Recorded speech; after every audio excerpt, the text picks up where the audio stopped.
Market లో invest చేసి మీ డబ్బులు డబుల్ చేసుకోవాలనుకుంటున్నారా? సుందరరామిరెడ్డి గారి లైవ్ సెమినార్ కి అటెండ్ అవ్వండి. నమస్తే రమ్మగారు. నమస్తే జయ. దసరా నైవేద్యాల్లో రోజుకో నైవేద్యం చొప్పున మనం చూపిస్తూ ఉన్నాము. ఈరోజు ఏమన్నామండి? దధ్యన్నాసక్త హృదయ అని చెప్తారు అమ్మవారు. అమ్మవారికి పెరుగన్నం ఇష్టం. అవును.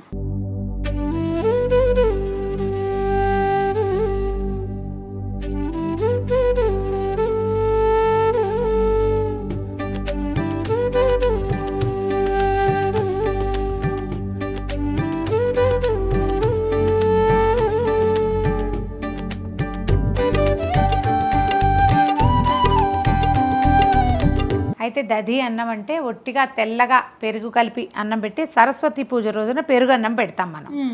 దాన్ని దధ్యోదనంగా అంటే బాగా తిరగమాత పెట్టి ఎక్కువ రుచికరంగా చేసేలాగా, మామూలు పెరుగన్నంలో ఉప్పు కూడా వేయరు, తెల్లటి పెరుగన్నంగా పెడతారు. కాళరాత్రికి కూడా పెరుగన్నం పెడతారు, సరస్వతి రోజు కూడా పెరుగన్నం పెడతారు. ఈ దధ్యోదనం ఒకరోజు నైవేద్యంగా చేసుకుంటాం అన్నమాట. పెరుగు అన్నం కలపడమే, తిరగమాత పెట్టుకుంటాం దాని మీద. కొంతమంది పసుపు వేస్తారు జయ. దధ్యోదనంలో కొంచెం పచ్చగా ఇలాగా ఒక కొద్దిగా నెయ్యి ఉంది, నెయ్యితోటి తిరగమాత పెడితే బాగుంటుంది.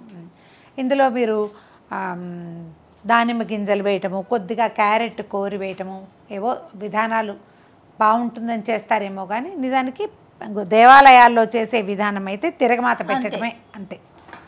ఈ తిరగమాత సాధారణంగా నేతితోటి పెట్టుకుంటాం దధ్యోదనానికి.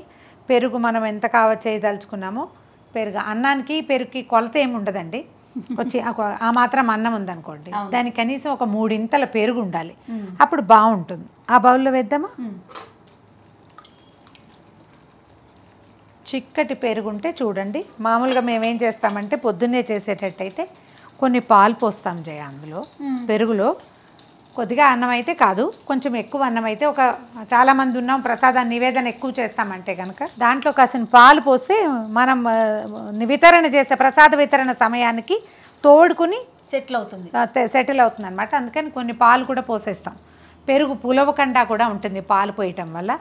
మన విధానాన్ని బట్టి మనం ఎక్కువ చేసుకునేటట్టయితే పాలు పోసుకోండి, కొంచెమే అయితే కనుక కమ్మటి పెరుగు. ఇప్పుడు మనకి డబ్బాలకు పెరుగు ఎక్కువగా మనం పెరుగు కొనుక్కుంటున్నారు, చాలామంది డబ్బా కొంటారు. అది అసలు తొందరగా పులవదు, దానికైతే పాలు పోయాల్సిన పని లేదు. మీరు ఇంట్లో తోడుపెట్టిన పాలు అయితేనే, పెరుగు ఇంట్లో తోడుపెట్టుకుంటేనే పాలు పోసుకోండి. కొన్నది ఎన్ని రోజులైనా అది అట్లానే అనిపిస్తుంది. డబ్బా పెరుగు అయితే పాలు పోయాల్సిన అవసరం లేదు. వేడెక్కింది. ఈ పెరుగన్నం తిరగమాతలో ఒక 6 నుంచి 8 వరకు మిరియాలు వేయండి.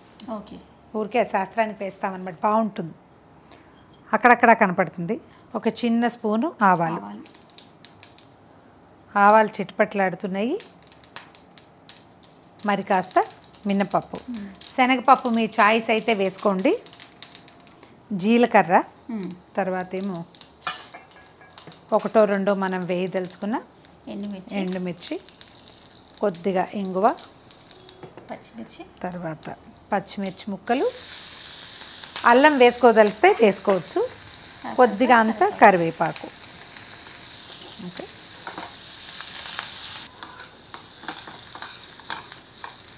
జీడిపప్పులు వేస్తే బాగుంటుంది, మీ ఇష్టం.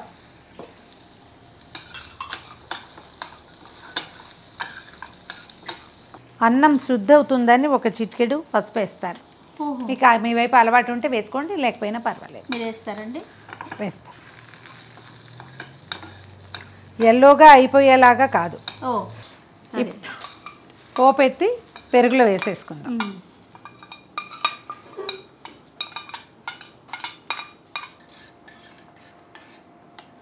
సరిపడా ఉప్పు వేద్దాము. అన్నము దీనికి సరిపడా, అంటే ఇప్పుడు ఎంత ఉందో అంత అన్నం వేసామనుకోండి, అన్నం అంతా పెరుగుని పీల్చేసి టంగుగా తయారవుతుంది. అంత టంగు చేయకూడదు. ఇది వదులుగా ఉంటే మనం నివేదన చేసి ప్రసాద వినిమయం సమయానికి కొంచెం సుమారుగా ఉంటుంది. ఇది వరకు ఏం చేసేవాళ్ళంటే అన్నము ఈ బియ్యం రెగ్యులర్ బియ్యం కాకుండా నూకలు అన్నం వండేవాళ్ళు చేయాలి దద్దోజనానికి. ఇప్పుడు చూడు ఇట్లా పొడి పొడిలాడుతూ ఉన్న అన్నం అయితే ఏమవుతుంది, డ్రైగా అయిపోతుంది. నూకల అన్నం అయితే మెత్తగా ఉంటుంది, ఎక్కువ రుచిగా ఉంటుంది. చాలా మటుకు విష్ణువాలయాల్లో ఈ పెద్ద పెద్దవి పాత బియ్యం కాకుండా ఒక రవ్వ కొత్త బియ్యం, కొంచెం విరిగినది బియ్యం, నూక బియ్యం ఎక్కువ రుచిగా ఉంటుంది, మృదువుగా ఉంటుంది. ఓకే. బాగుంటుందన్నమాట, అనుకనుగ్గా వస్తుంది. ఈ పెరుగుల్లో కూడా చేయి పెడితే వస్తువు పాడవుతుందండి, చేతులు పెట్టబోకండి.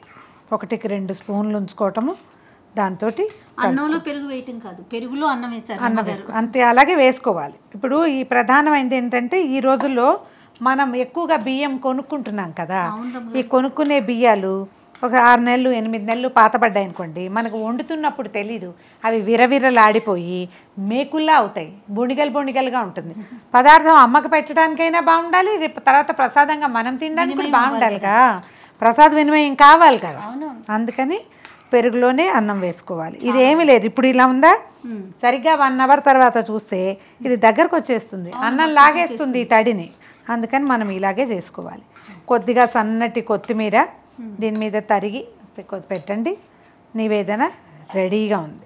గుమగుమలాడే కమ్మని దధ్యోదనం, మీరు దద్దోజనం అనొచ్చు. దీని ఒరిజినల్ సంస్కృత నామం ఏంటంటే దధి ఓదనము, పెరుగు అన్నము. ఓదనం అంటే అన్నం, దధి అంటే పెరుగు, దధ్యోదనము అనాలి. సందుద్ది అక్కడ అంచేత.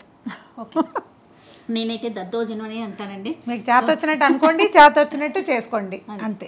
భక్తి ప్రధానం కావాల్సింది, అంతే కదా రమ్మగారు, భక్తి శ్రద్ధ. అంటే భక్తి శ్రద్ధలతో పాటు మీరు కొన్ని పదాలు కూడా మంచివి నేర్చుకోవచ్చు కదా. నేర్చుకుంటాం తప్పకుండా.